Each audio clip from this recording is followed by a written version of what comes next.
Dia tak faham, dia tak nampak benda tu. Tengok, boleh buat bid'ah boleh, orang nak buat tak boleh. Kalau nak bid'ah sangat, pergi naik unta lah. Macam tu tuan-tuan akan dengar. Dulu mereka kafirkan orang yang kata kalau siapa nak buat hudud, pergi balik zaman batu dululah, zaman Nabi lah. Dia kata kafir pasal hina hukum.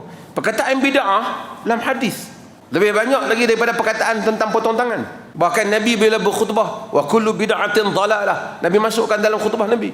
Dia main-main.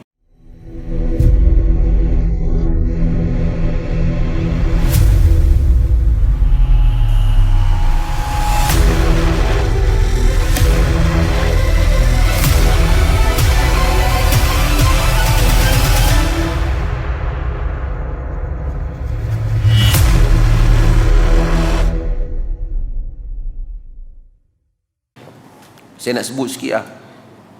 Maibs bagi RM3. Masjid dah bagi dah. Masjid Alwi RM4 ke? Masjid Alwi RM4. Budak-budak sehari RM5. Di Perlis ni ada RM5 dari dulu lagi.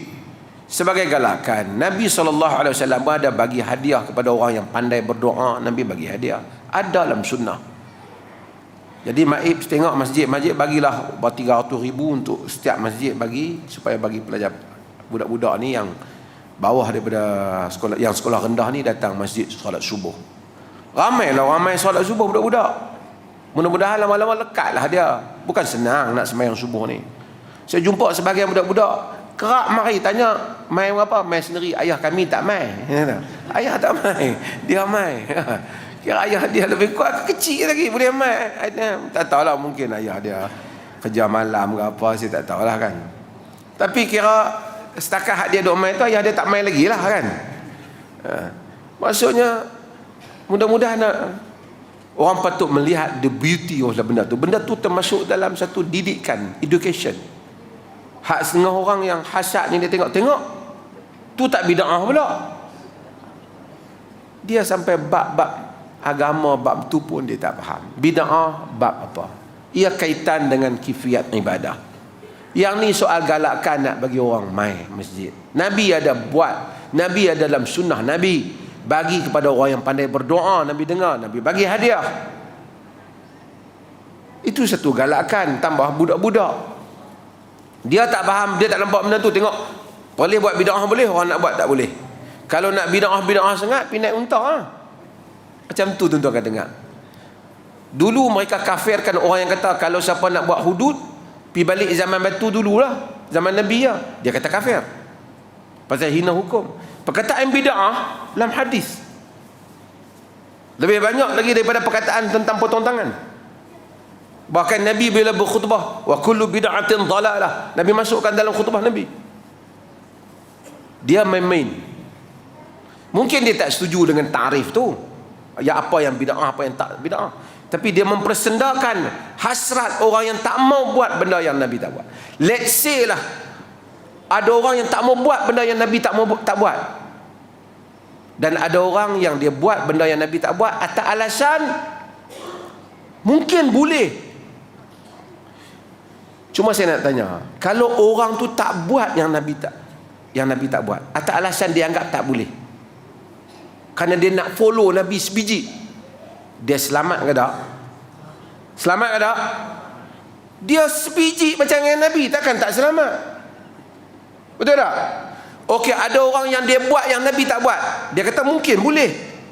Okey, kalau mungkin boleh, dia selamat. Tapi kalau mungkin tak boleh, pasal dia ada kemungkinan, mungkin boleh dan mungkin tak boleh.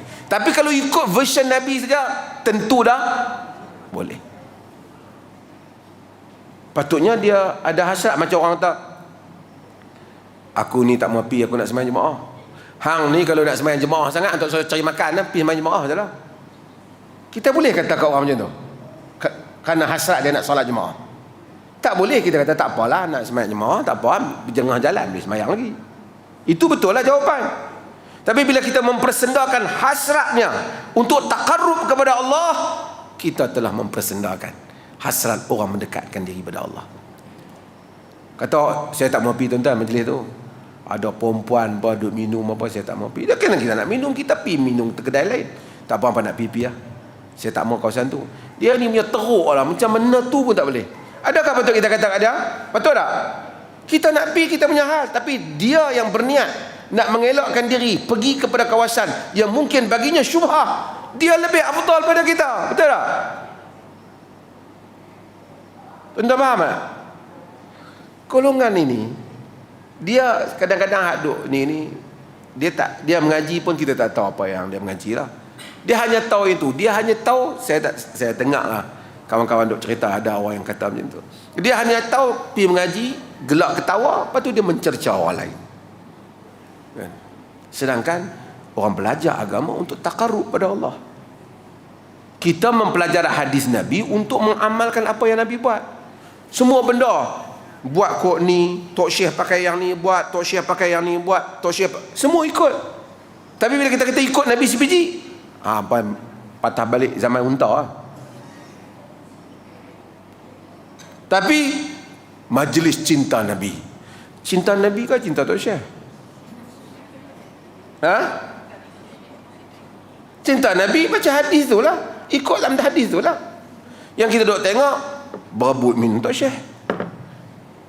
Tuan-tuan kena sampai tak munasabah.